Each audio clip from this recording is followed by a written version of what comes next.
네, 수험생 여러분 반갑습니다. 네, 오늘부터 언어 특성 관련 문제풀이부터 시작해 보도록 하겠습니다. 예, 문제 보면은요, 기본서 가장 앞부분에 보면 언어의 특성이 정리되어 있을 거예요. 요게도 간단히 정리되어 있으니까 한번 읽어보시고요. 기본적인 내용 안다는 생각하고서 문제풀이 바로 들어가 보도록 할게요. 다음에서 알 수 있는 언어교육 특성을 적절한 것은 되어 있습니다. 언어는 문장, 단어, 형태소, 의문으로 쪼개어 나눌 수 있다라고 되어 있네요. 뒷부분 생략합니다.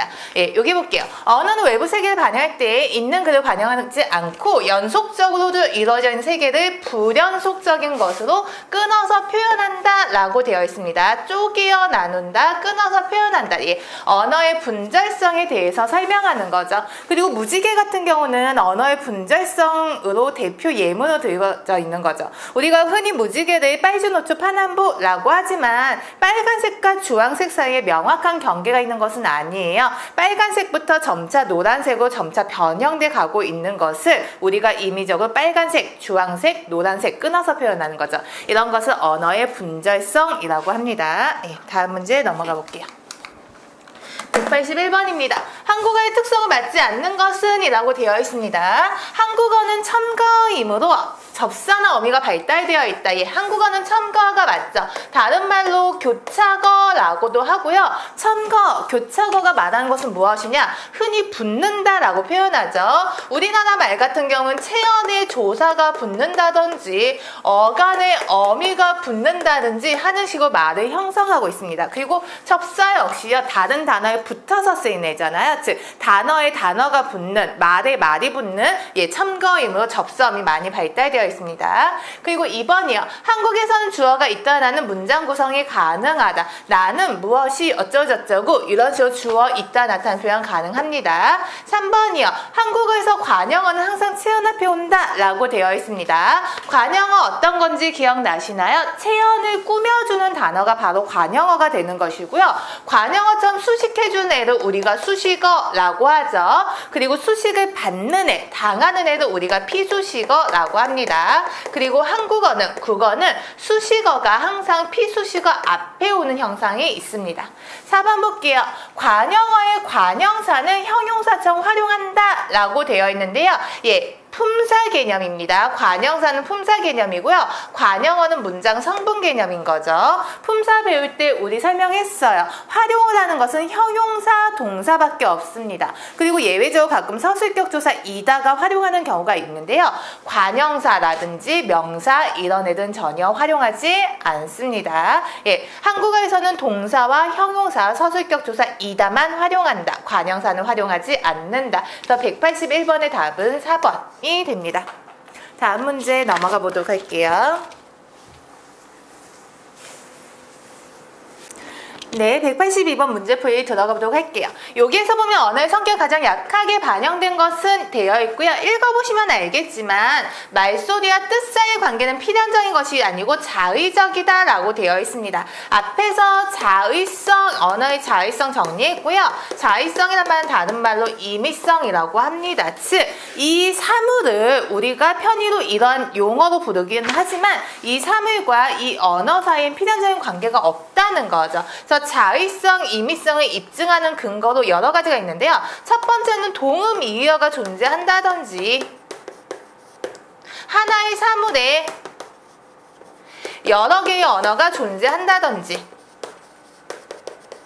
그리고 나라마다 언어가 다르다든지 시간의 흐름에 따라서 언어가 변한다든지 이런 거 역사성이라고 하죠. 이런 것들이 있습니다. 예, 이 사물을 반드시 이 용어로 불러야 된다라고 하면은 나라를 초월해서 모두 똑같은 언어를 사용해야겠죠. 그리고 이 사물에 해당하는 단어는 딱 하나만 존재해야 될 것입니다. 자, 1번 볼게요. 똑같은 사물을 표현하는 말이 두 개나 있네요. 즉, 자의성 사례가 맞고요. 2번은 정확하게 역사성 사례인데요. 역사성 사례 역시 자의성의 근거로 들어갑니다. 이 단어를 반드시 이 용어로, 이 언어로 불러야 한다면 시간이 흘러도 변하지 않고 고정 불변되어야겠죠. 근데 시간의 흐름에 따라서 변한다. 그것은 언어와 형식 사이의 필연성이 약하기 때문이다. 3번 같은 게 조금 문제가 되는데요. 꽃기호, 우리 이런 것을 음성상징어라고 하죠. 소리를 흉내내는 말 의성어라고 하는데요. 의성어는 그 사물과 형식 사이의 필연성이 조금은 있는 편이에요. 즉 나라마다 닭의 울음소리를 우리는 꽃기호라고 하고 다른 나라에선 다른 말로 표현하기도 하겠죠. 그리고 우리나라 사람들이라도 닭이 우는 소리를 꽃기호라고 하는 사람도 있고 다르게 표현하는 사람도 있을 거예요. 그런데 우리가 닭의 울음소리를 듣고 그 닭의 울음소리를 표현하는 것이기 때문에 필연성이 약하다, 임의적이다 라고 표현하기는 어려워요. 그래서 문제에서 보면 성격이 없는 것이 아니고 약하게 반영되었다 라고 되어 있잖아요. 그래서 182번의 답은 3번이 됩니다. 예, 음성상징어는 나라마다 좀 다르게 표현하기 때문에 자의성의 사례로 들어가는 경우도 있는데요. 필연성에 대해서는 약간 약한 것, 완전 우연적이지는 않기 때문에 필연성이 약하다, 이 정도 용어로 설명할 수가 있습니다. 4번이요. 똑같은 사물인데 부추라는 똑같은 사물을 지역마다 언어가 다르다. 필연성이 약하기 때문입니다. 182번의 답은 3번이 되겠습니다. 다음 문제 넘어가 볼게요. 언어 특성 끝났고요. 단어 의미 부분입니다. 단어 의미 같은 거 공부하실 때는 낯선 용어 같은 것들 많이 나오니까요. 사전 같은 거 바로바로 검색하면서 공부하는 습관 들여두시기 바랄게요. 183번 볼게요. 다음 각 문장 괄호의 두 말을 서로 바꿔서의 부적절한 것은 이라고 되어 있습니다. 자연에서 연구는 모름지기 마땅히, 둘 다 당위성인 거죠. 당연히 라는 뜻을 가진 단어로서 섞어 써도 무방한 단어입니다. 2번 볼게요. 팀의 승리를 위해서는 우리는 잠시 후 긴장을 풀어서는 안 된다, 낮춰서는 안 된다인데요. 긴장을 이란 단어로 우리는 뭐라고 해야 되냐면요. 긴장을 늦추다 라는 단어를 사용해야 돼요. 즉 긴장을 풀다, 긴장을 늦추다 바꿔 써도 무방하지만 긴장을 낮추다 라는 표현은 있지 않습니다. 그래서 답은 2번이 되겠네요. 3번 볼게요. 이제 지역 감정을 부추긴다, 조장한다. 그래서 조장한다라는 것은 어떤 분위기를 만든다라는 뜻이고요. 주로 부정적인 것과 관련해서 많이 사용하는 거예요. 그래서 지역 감정이라고 하면 좀 부정적인 성격이 강하니까요. 부추긴다, 조장한다 둘 다 섞어 써도 됩니다. 4번 볼게요. 이번에는 지난 물건일 때의 잘못을 되풀이하다, 전철을 밟는다. 전철이라는 것은 앞사람의 또는 앞에 있었던 그 흔적이라고 해야 되는가요? 앞에 결과 같은 거 얘기하는 거에서 앞에 있었던 것을 밟아서는 안 된다, 되풀이한다. 그래서 전철을 밟다 역시 약간 부정적인 것과 관련해서 많이 쓰이는 단어로서요. 얘네 둘 섞어 써도 큰 잘못은 없습니다. 그래서 183번의 답은 2번이 되겠네요. 예, 184번이요. 단위어 문제가 은근히 많이 나오죠. 자, 다음 단위어상에 알맞은 것은 이라고 되어 있습니다. 마늘 2접이라고 되어 있는데요. 접이란 단어는 100개 단위예요. 그러면 2개씩 100개니까 총 200개여야 되네요. 반은 새쌈인데요. 얘는 좀 특이하게 쌈이란 것은 24개 얘기하는 거예요. 근데 3개니까요. 총 72개. 예, 잘 되어 있네요. 북어 2쾌라고 되어 있는데요. 쾌라는 단위는요, 예, 20마리를 묶어 놓은 것. 그래서 2쾌니까요, 40마리가 되어야 됩니다. 생선 새 두름이라고 되어 있는데요. 두름이라는 건 역시 20개 단위예요. 그래서 총 생선 60마리 이렇게 풀이해야 됩니다. 예, 여기에서 쾌, 두름 이런 거, 쌈 많이 나온 단어들이니까 한번 눈여겨보시기 바랄게요.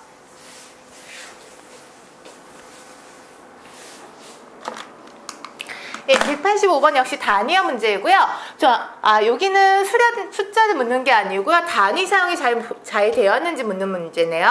종이 2가리라고 되어 있는데요. 가리는 보통 곡식이나 장작 따위를 세는 단위예요. 그래서 종이에는 가리라는 말을 사용하지 않습니다. 종이에는 연이라는 단어를 가끔 사용하는데요. 이 연은 500장 얘기하는 거 참고로 알아두시고요. 장작 한 바리, 바리라는 것은 말이나 이런 짐승들한테 싣는 단위, 등짐 하나의 단위예요. 그래서 장작을 말에 충분히 실 수 있잖아요. 그러면은 장작 한 바리라는 단어는 잘 사용됐습니다. 어쨌든 답은 1번이네요. 네, 종이는 가리라고 쓰지 않는다. 장작은 한 바리라는 단어 어울리죠. 거리라는 것도요. 보통 오이나 가지 같은 채소를 이용하는 단위이고요. 예, 거리는요. 50개를 뜻하는 것입니다. 조기 8손이라는 것은 주로 생선에서 많이 사용하는데요. 2개. 근데 똑같은 게 아니고 큰 거 하나, 작은 거 하나 이렇게 묶어놓은 단위를 8손이라고 합니다. 또는 채소에서 뭐뭐 한 손이라고 하면 이렇게 한 줌 얘기하는 거예요. 미나리, 대파, 한 손 하면 한 줌 이 정도 얘기하는 거고요. 북어는 아까 나왔었죠. 북어를 세는 단위는 쾌가 맞습니다. 185번에 1번이 되겠습니다. 186번 볼게요. 다음 중 밑줄 친 명사 나타낸 개수가 가장 많은 것은 북어 한 쾌라고 되어 있는데 쾌는 아까 했었죠. 20마리였습니다. 많은 한 접도 아까 했었죠. 총 100개였습니다. 반은 한 쌈 24개가 되는 거고요. 굴비 한 두름 20개가 되는 거죠. 고등어 한 손 2개 단위라고 했었습니다. 186번의 답은 2번이 되겠네요.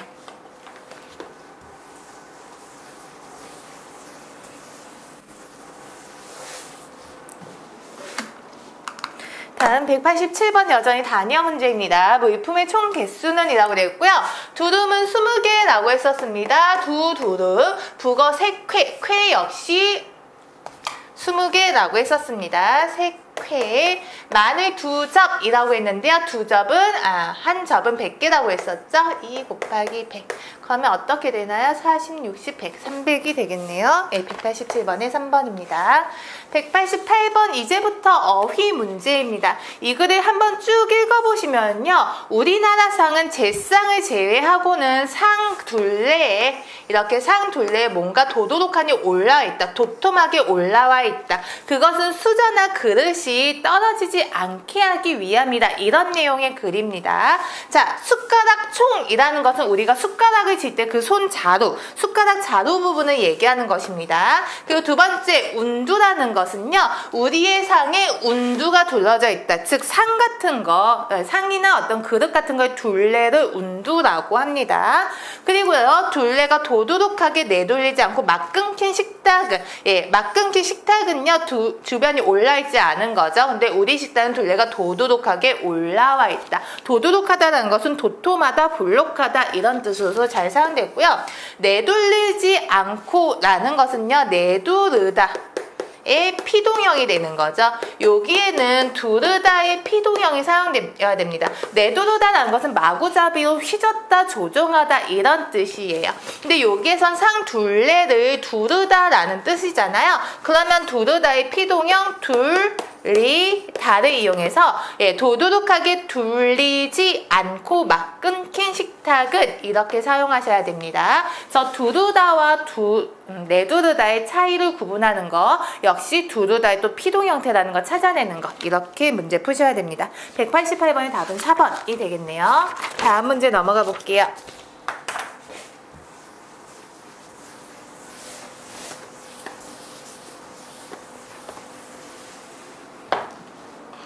(189번입니다) 밑줄 친 단어 같은 뜻으로 바꿔 쓸 수 있는 단어는 이라고 되어 있는데요. 여기에서 가을바람이라고 되어 있잖아요. 가을바람의 줄임말입니다. 그러면 여기서 가을바람을 뜻하는 단어는요. 한이바람이 되겠습니다. 쇳바람은요. 봄바람, 맞바람이 여름. 그리고 한이바람이 가을, 된바람이 겨울이 되는 것입니다. 자, 190번 볼게요. 어쩌고저쩌고 되어 있고요. 미리비, 트인, 튼, 환한, 굵은 이라고 되어 있는데요. 어떤 미리비라는 것은 어떤 이치 같은 건지 어떤 깨달음 같은 거 얘기하는 단어예요. 그래서 미리비 트다, 미리비 환하다, 미리비 나다 이 정도로 사용하고요. 미리비 굵다 라는 표현을 사용하지는 않습니다. 그렇기 때문에 190번의 답은 4번이 되겠네요. 191번 넘어가 보도록 할게요.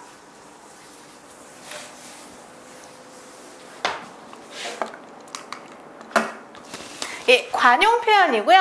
입추의 여지가 없을 정도로 라고 되어 있네요. 입추라는 것은 송곳을 세우다 라는 뜻이에요. 즉, 자리가 꽉꽉 차서 빈자리가 없을 때 송곳 세울 만한 자리도 없다. 입추의 여지가 없다. 이렇게 사용합니다. 2번 볼게요. 쇠털이라는 것은 소의 털이란 뜻인 거죠. 그래서 무언가를 많다라는 뜻을 할 땐 쇠털이란 단어를 많이 사용하죠. 쇠털같이 많은 날에 왜 그걸 서두릅니까? 라고 되어 있고요. 물 건너온 범, 호랑이가 물을 건너왔다. 즉 힘이 한풀 꺾인 상태를 얘기하는 거예요. 그렇기 때문에 맹활약이란 단어랑 어울리지 않죠. 물을 건너온 범이라는 것은 세력이나 힘 따위가 꺾인 상태를 뜻하는 것입니다. 4번 볼게요. 이번 시험을 잘 보았으니 합격은 떼어놓은 당상이다. 어떤 벼슬이나 이런 좋은 자리를 미리 확보해 두는 것을 떼어놓은 당상이다. 이렇게 표현하죠. 그래서 191번의 답은 3번이 되겠습니다. 192번 한번 볼게요. 밑줄 친 다음에 사전을 옳은 것은 이라고 되어 있고요. 오지랖 넓다라는 뜻은 여기저기 관여한 사람을 오지랖이 넓다라고 하죠. 오지랖은 여성들의 저고리의 앞부분을 뜻하는 거예요. 그래서 저고리 입는데 오지랖이 너무 넓으면은 다른 부위까지 침범해서 덮어버리기 때문에 쓸데없이 남의 일에 참견하는 것을요, 오지랖이 넓다라고 표현합니다. 답은 2번이 되겠네요. 193번 한번 넘어가 볼게요.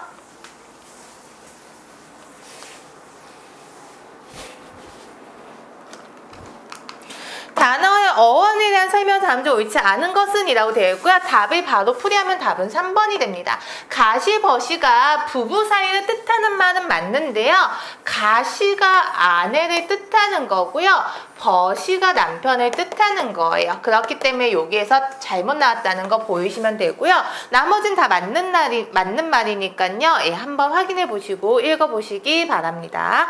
답은 3번입니다. 194번 볼게요. 밑줄 친 부분의 뜻표가 가장 적절한 것인데요. 뼈가 바늘, 살이 두부다. 즉 매우 연약한 사람을 뜻하는 거예요. 뼈랑 살이 매우 연약한 거죠. 바늘뼈의 두부살이다. 연약한 사람이라는 뜻입니다. 답은 1번이고요. 195번 넘어가 볼게요.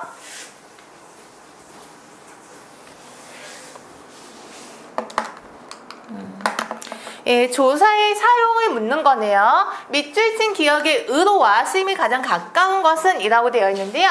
자연환경을 인간의 무엇으로 고쳐간다 라는 거 보이죠? 자연환경을 생활환경으로 고쳐가다. 어떤 변화의 방향이라는 거 느껴지실 거예요. 그러면 무엇으로 고치다. 자식을 훌륭한 사람으로 고치다. 약간 용어 비슷한 거 보이실 거예요. 답 찾을 땐 이렇게 한번 보시고요. 의로의 쓰임을 다시 한번 확인해 볼게요. 콩으로 메주를 쓰다라는 것은 콩을 어떤 재료로, 원료로 무엇을 만들다라는 뜻인 거죠. 지각으로, 지각 때문에 벌을 받다니까 얘는 어떤 일의 원인을 얘기하는 거예요. 나는 광화문으로 발길을 돌렸다니까요. 이건 어떤 장소와 연결이 되는 거죠. 내가 움직임을 하는 장소, 어떤 나이가 아니고 영향이 미치는 장소를 뜻하는 의로가 되는 거. 그리고 이거는 어떤 변화의 방향이라고 했을 때 생활환경으로 고치다, 훌륭한 사람으로 바꾸다 라는 뜻. 그래서 4번이 답이 되겠습니다. 196번 한번 넘어가 볼게요.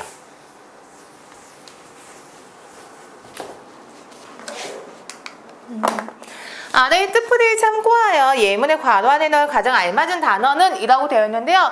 뜻풀이랑 예문이랑 거의 비슷하죠. 그래서 경험에 의하지 않는다. 순수한 이성에 의하여 인식하고 설명한다 라고 되어 있고요. 이 단어 뜻은 사변적이에요. 그래서 사변적이라는 단어를 사전 검색해 보시면 이렇게 되어 있을 거예요. 사색이라는 것은 생각을 좀 깊이 할 때 사색이라고 하죠. 사유라는 것은 이 생각 저 생각 두루두루 생각할 때 사유라고 하고요. 사상적이라는 것은 사상과 관련된 생각, 이렇게 생각하시면 될 것 같아요. 그래서 사변적이라는 단어는 문학에서도 좀 많이 나온 단어니까 이런 뜻이구나 라는 거 알아두고 가시면 좋을 것 같습니다. 196번의 답은 4번이 되겠습니다. 197번 한번 볼게요. 경찰의 손이 미치지 않는 곳으로 도망갔다 라고 되어 있습니다. 자, 여기에서 보면 2번에서 제삿날 손을 치르고 나면 이라고 되어 있잖아요. 여기에서 손은 손님의 의미가 강하겠죠. 여기에 있는 이 손, 사람의 손과는 상관이 없습니다. 그 다음에 얘는 사람의 손과 약간 연관이 있는 단어인데요. 그는 장사꾼의 손에 놀아난다. 장사꾼의 손에 경찰의 손이 미치다 라고 되어 있죠. 대기업들의 손이 미치다. 예, 보기랑 4번이 약간 연관되는 거 보이나요? 경찰의 손이 미치다, 대기업들의 손이 미치다. 즉 어떤 여기에서 손은요, 영향력, 범위 같은 것을 얘기하는 거죠. 예, 1번 같은 거는 장사꾼의 영향력에 놀아났다라는 것이 아니고 장사꾼의 어떤 꽤, 수완 이런 것에 놀아났다라는 뜻이고요. 얘는 손님이라는 의미가 강하고요. 3번 손을 늦출 수 없다. 여기에서 손은 약간 일손의 느낌이 강한 거죠. 그렇기 때문에 답은 4번이 되겠습니다. 198번 볼게요.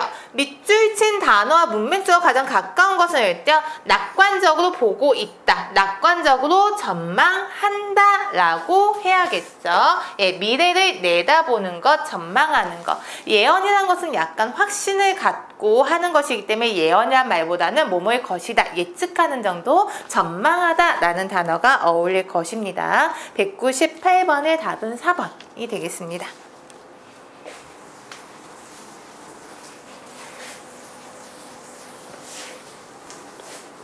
(199번) 한번 볼게요. 예, 지문 한번 해석해 볼게요. 석가나 예수는 만천하의 대중을 품에 안고 그들에게 밝은 길을 찾아주며 그들을 행복하게 평화스러운 곳으로 인도했던 커다란 이상을 품었다.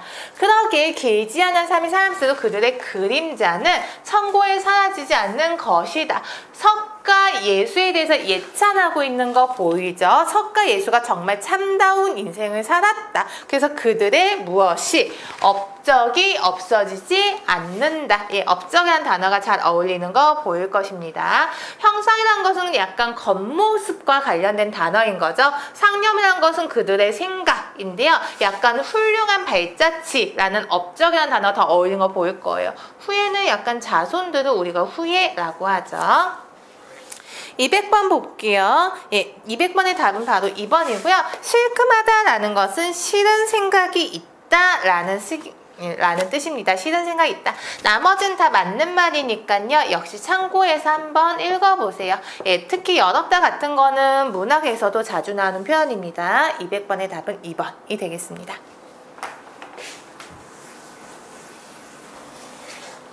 201번 한번 풀이해볼게요. 밑줄 친 어휘 뜻표로 바르지 못한 것은 이라고 되어 있고요. 답은 3번이에요. 네. 나머지는 다 맞는 말이니까 그대로 한 번씩 읽어보시고요. 떼짱이라는 것은 장례 때처럼 삼배 조각이 아니고요. 이렇게 우리가 무덤을 만들면 그 무덤에 잔디를 입히잖아요. 그 잔디 하나하나로 우리가 라고 하고요. 잔디 조각을요, 우리가 떼짱이라고 하는 것입니다. 그래서 보통 주검이라는 단어, 무덤이라는 단어, 이런 거, 묻는 거 관련해서 떼짱이라는 단어 많이 나오고요. 나머지 거리도 문학계에서 많이 나오는 표현이니까 한번 눈여겨보세요. 뜻을 알아두는 것이 좋을 것입니다. 자, 202번 갈게요. 조선시대의 백자는 기교가 넘치는 고려시대 청자는 달리 담백하여 라고 되어 있죠. 그러면 고려시대 청자는 달리라고 되어 있으니까 기교가 넘치는 것과 반대되는 단어를 찾아야겠죠. 담백하여 땡땡한 맛이 있다. 담백하다는 말이랑 비슷한 거, 소박하다라는 거죠. 네. 우리가 보통 화려하지 않고 수수하고 담백한 거, 이런 것들이 소박하다라고 합니다. 곡진이란 것은 매우 간곡하다, 섬세하다, 정성스럽다 이런 뜻이 있죠. 섬세하다도 약간 작은 것에조차도. 진중하다에서 여기에서 진중은요, 소중히 여기다 라는 뜻을 가진 단어입니다. 203번 넘어가 볼게요.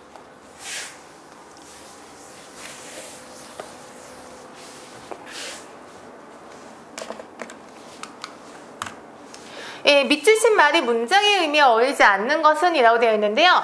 강이라는 것은 접두사로서 많이 사용하고요. 강이라는 접두사를 찾아보면 여러 가지가 있는데요. 일단 매우 세다라는 뜻도 있고요. 다른 것이 섞이지 않았다라는 뜻도 있어요. 그리고 물기가 없다, 되다라는 말을 쓰죠. 물기가 없다라는 뜻이 있습니다. 그러면 강소주, 우리가 흔히 깡소주라고 하는데 이건 틀린 표현인 거죠. 강소주라고 해야 되고요.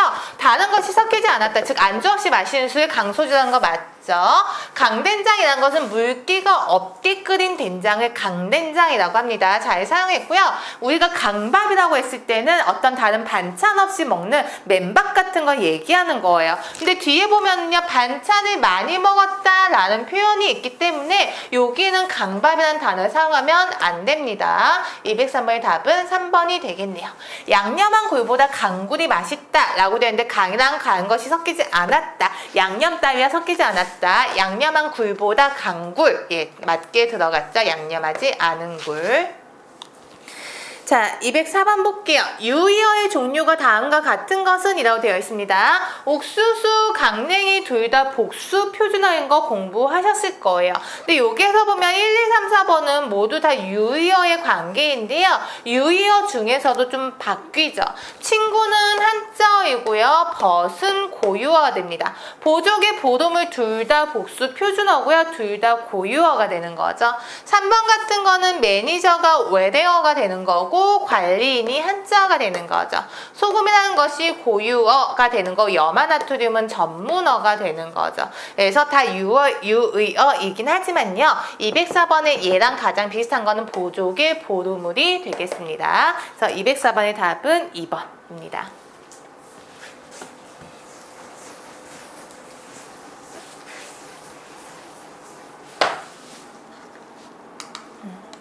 205번 볼게요. 여기에서 보면은 보기가 조금 도움이 안 되고 그냥 저지레의 단어 뜻을 알고 있어야 되는 거죠. 그리고 저지레가 문제에 많이 나오고 있죠. 저지레라는 것은 어떤 일이나 물건에 문제가 생겨요. 일을 그르치게 하는 것을 저지레라고 합니다. 그래서 저지레를 치다 이렇게 사용하죠. 205번의 답은 1번이 되겠습니다.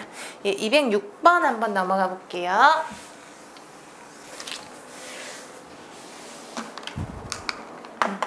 206번입니다. 예. 단어의 쓰임이 옳은 것은 이라고 되어 있는데요. 1위 이상에 돌아가는 결국 사달이 났다라고 되어 있는데요. 사달이란 말은 잘 사용했습니다. 사달이란 것은 사고나 탈이라는 것을 뜻하는 단어이고요. 사달이 났다 이렇게 사용하는데 그것은 틀린 표현이니까 주의하시기 바랄게요. 2번이요. 염치불구하고, 우리가 염치불구하다라는 표현 굉장히 많이 사용하는데요. 염치불구하다라고 하면 안 되고 염치불고하다라고 사용하셔야 됩니다. 즉 염치를 돌아보지 아니하다라는 뜻, 한자이기 때문에요. 염치불고하다 이렇게 사용해야 되고요. 이번에 주의가 산만하다 이런 말 많이 사용하는데요. 산만하다라는 단어를 쓸 때는 주의라는 단어를 사용하셔야 됩니다. 주의가 산만하다입니다. 정한수 같은 경우는 그냥 외우셔야 되는 거죠. 정한수라는 단어가 없고요. 정화수라고 쓰셔야 됩니다. 정화수가 표준어고요. 정한수는 비표준어입니다. 그리고 가끔 정한수 이렇게 쓰는 친구들도 있는데요. 정한수 역시 비표준어니까 주의하시기 바랍니다. 5번 같은 것도 굉장히 많이 나오는 예문 중에 하나인 거죠. 그래서 축혀 세우다, 여기에서 보면 칭찬하다라는 의미가 있잖아요. 칭찬하다라는 의미를 가진 단어는요. 세 가지가 있습니다. 추워 올리다, 추워주다, 혹은 치켜 올리다. 이렇게 세 가지가 있는 것이고요. 축혀 세우다라는 것은 위로 끌어올리다라는 뜻이에요. 그래서 주로 바지를 예문을 많이 설명하죠. 바지를 축혀 올리다. 그래서 칭찬하다는 의미가 있을 땐 축혀 세우다라는 단어를 사용하면 안 됩니다. 얘네들 단어 중에서 세워야 됩니다. 잘못 사용했네요. 치켜 올리다가 아니고 치켜 세우다. 예, 치켜 세우다 이렇게 사용하셔야 됩니다. 예, 207번 한번 넘어가 볼게요.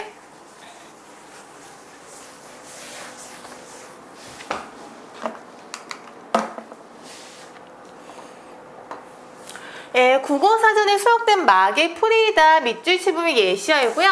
닥치는 대로 하는의 뜻을 더하는 접두사라고 되어 있습니다. 닥치는 대로 벌어들인다, 막벌이라고 되어 있겠네요. 여기서 막국수, 막담배, 막고무시는 여기에서 품질이 낮다, 거칠다 이 단어로 사용된 것들입니다. 예.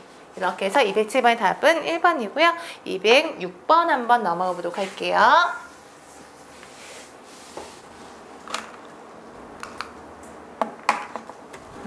208번 넘어갈게요. 다음 국어사전 정보를 참고할 때 밑주신 단어의 사용이 부적절한 것은 이라고 되어 있고요. 얘는 앞에서도 받다, 받치다, 받치다 구분하는 문제는 굉장히 많이 나왔었던 A인 거죠. 그래서 우리가 일반적으로 받다라는 단어 많이 사용하고 있죠. 뜻은 총 5개가 있습니다. 그리고 얘와 얘는 전혀 별개의 단어예요. 그래서 받치다라는 것은 소화되지 않다, 뭐 자기가 단단하다, 화다의 작용이 일어난다 이렇게 사용하고요. 여기에서 받히다는 얘의 사도형이에요. 사도형이기 때문에 여기 있는 뜻이 사도형으로 쓰였을 때는 받히다라고 사용하셔야 됩니다. 1번 한번 볼게요.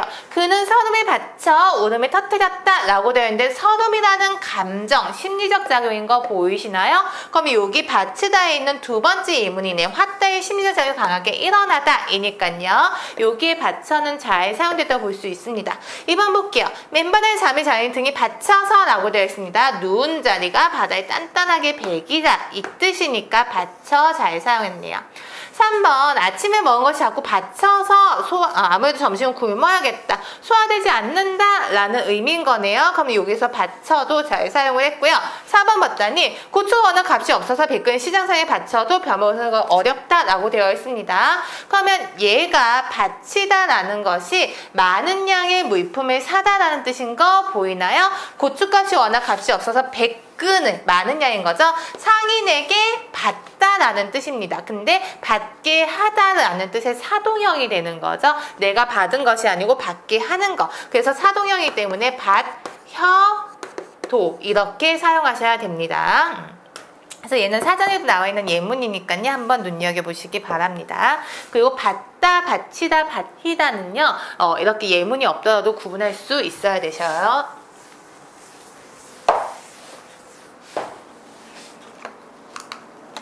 209번 한번 볼게요. 밑줄 단어가 다이어 관계인 것은 이라고 되어 있습니다. 다이어랑 동음이어인데요. 동음이어라는 것은 두 단어가 우연히 발음이 같을 뿐 뜻은 전혀 상관이 없을 때 동음이어라고 하고요. 하나의 단어가 여러 가지 뜻으로 분화돼서 쓰일 때는 다이어라고 합니다. 그래서 밑줄 단어 다이어 관계인 것은 이라고 되어 있습니다. 1번에서 이 방은 볕이 잘 들어라고 되어 있는데 여기에서 잘 들다라는 것은 들어오다, 가득 차다 이런 뜻인 거죠. 밖에 있던 것이 안으로 오다. 여기서 본 형사는 목격자의 증언 들었다라는 것은 어떤 누가 말하는 것을 귀로 듣다, 귓다에 간 걸 판단하다 라는 뜻인 거죠. 전혀 별개의 뜻입니다. 동음이어이고요. 난초향과 거실에 가득 차 있다라는 것도 여기 자리를 차지하다 이 정도의 뜻인 거죠. 그는 손목에 찬 시계에서 차다라는 것은 우리가 몸 따위에 뭐 지니거나 착용하거나 이런 뜻이 되는 거죠. 그래서 자리를 차지하다, 몸 따위에 지니다 뜻이 전혀 관계가 없는 동음이어 관계입니다. 3번 볼게요. 운동을 하지 못해서 군사에 올랐다. 즉 어떤 작은 것들이 세력이 커지거나 올라갈 때 우리가 오르다라는 단어 썼는데요. 살이 없었는데 그 살이 점점 불어났으니까 올랐다라는 표현 쓴 거고요. 열이 낮은 상태인데 열이 갑자기 뭐 많아지거나 올라간다라는 뜻인 거죠. 얘네 둘 사이에는 의미의 유사성이 있습니다. 작았던 것이 또는 세력이 약했었던 것이 세력이 약간 강성해졌다라는 의미가 공통점이 있죠. 그래서 209번에 3번이 답이 되는 거고요. 그는 조그만 수첩에 썼다라는 것은 어떤 펜 따위를 이용해서 무언가를 적다라는 뜻이고요. 컴퓨터를 쓴다라는 것은 사용하다, 이용하다 이런 뜻이 되는 거겠죠. 그래서 얘네 둘 사이에 의미의 유사성이 전혀 없는 동음이어 관계입니다. 그래서 얘가 동음이어인지 다이어인지 하실 때는요. 그 단어가 어떻게 사용되는지 여러 가지도 한번 생각해 보시는 게 많은 도움이 될 거예요. 210번 한번 볼게요. 밑줄 친 부분의 의미와 가장 가까운 것은 이라고 되어 있죠.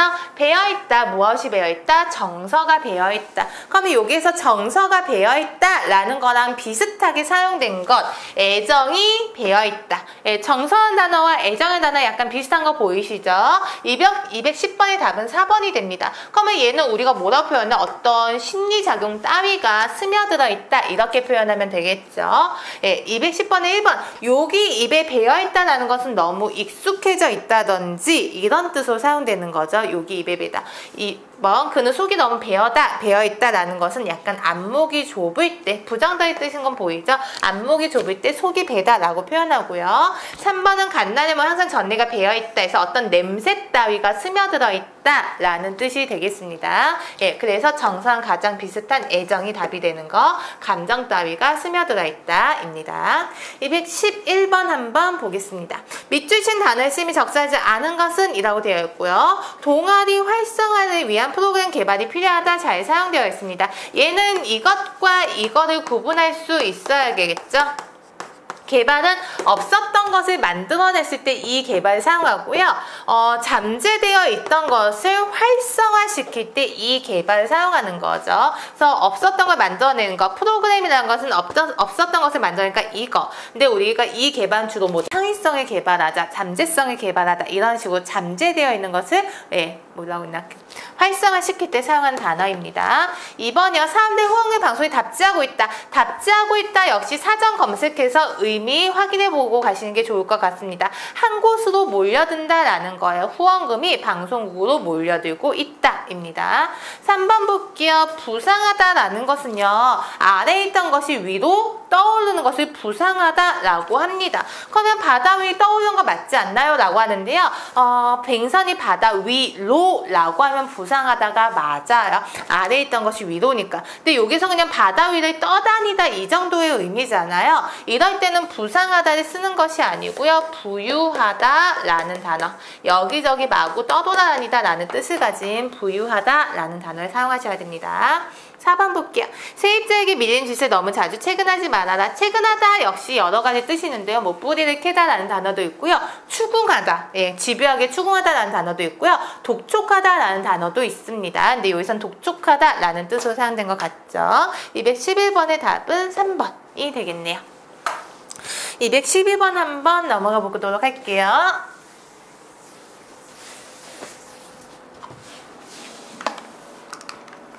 제시된 단어의 뜻풀이가 바라지 않은 것은 이고요.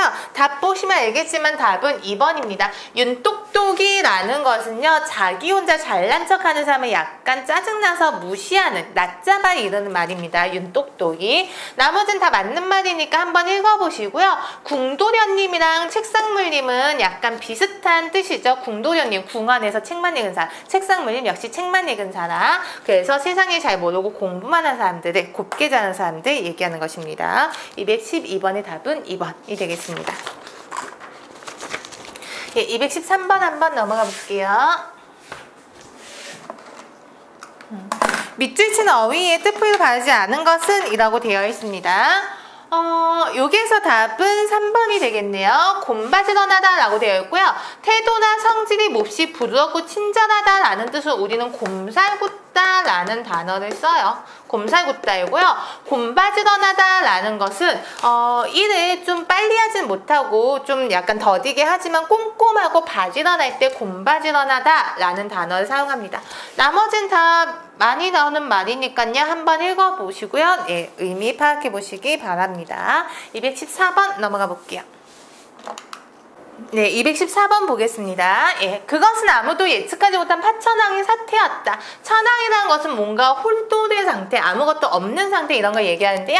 깨뜨릴 파자인 거죠. 그런 상태를 깨뜨리다 인데요. 그것은 아무도 예측하지 못한 파천왕이다. 별 문제 없습니다. 2번이요. 단말마라는 것은 숨이 끊어지기 직전에 생전의 고통 또는 죽는 거 이런 뜻을 가진 단어에서 단발마의 비명을 지른다, 쓰러졌다. 예, 문제 낼 것이 없습니다. 3번 볼게요. 의리는 6.25는 미상부의 대전을 겪었다인데요. 미상부의 사전적 의미는요, 아닌 게 아니라 과연이란 거예요. 즉 없지 않아 있다 이 정도 뜻일 수도 있고요. 예, 이런 것이다 라는 거예요. 근데 6.25라는 미상부의 대전란 뭔가 말이 맞지 않는다는 거 느껴지실 거예요. 214의 답은 3번이 되고요. 남들의 배간시로 그는 괴로워 길을 펴지 못했다. 배간시라는 것은 남을 업신여기는 태도를 배간시라고 하는 거죠. 무시하고 깔보는 거. 배간의 반대는 청한이라고 하시면 돼요. 반가운 손님은 청한으로 대하고 싫은 손님은 네, 배간으로 대했다. 이런 말들이 있습니다. 215번 볼게요. 밑줄 쓰는 의미의 관계가 뭐가 다른 것은 이라고 되어 있고요. 분분하다 라는 것은 여기저기 흩어져 있고 어수선한 상태 얘기하는 거고요. 합치라는 것은 하나로 맞춰지다 라는 뜻인 거죠. 그러면 얘네들은 반의 관계가 되겠네요.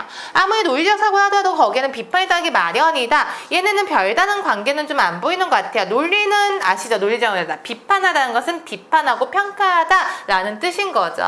사회적 지위가 높은 사람은 겸손, 오만. 겸손과 오만 뜻 아실 거예요. 얘네들도 대조관계입니다. 결미라는 것은 예, 맨 마지막 부분 얘기하는 거죠. 모두라는 것은 글의 첫 바디 부분을 모두라고 합니다. 그러면 얘네도 이렇게 반의어 관계가 됩니다. 그렇기 때문에 답은 2번이 되겠네요. 216번 한번 넘어가 볼게요. 예, 216번 보시면요. 글 읽어보시면요. 그림, 액자 이런 거 얘기되어 있고요. 여기에서 뭐라고 되어 있나요? 액자가 그림보다 훨씬 컸다. 액자가 그림이 어쩌고저쩌고 되어 있고요. 별로 없네. 어쨌든 액자라는 것이 그림을 더욱 돋보이게 만들어준다 라는 것인 거죠. 액자는 그림을 더욱 돋보이게 도와주는 존재입니다. 답은 4번이겠죠. 여기에서 보면 뭐인가요? 몇 초 만에 자신의 내면에 들어가기가 쉽지 않은 고려한다면 내면을 돋보이게 할 수 있는 옷차림이라고 되어 있습니다. 그러면 옷차림이라는 것은 내면을 돋보이게 해주는 액자와 같은 역할을 한다라는 거 알 수 있겠죠. 나머지는 그냥 읽어보세요. 여기에서 보면 습관에서 성공이 나온다 이런 식으로 얘기하고 있죠. 책을 장난감 블록처럼 여긴다니까 약간 동일시하고 있고요. 돌을 바라보고 돌에서 손을 발견한다. 그래서 돌을 이용해서 손을 만든다. 이런 식으로 사용되겠습니다. 217번 넘어가 볼게요.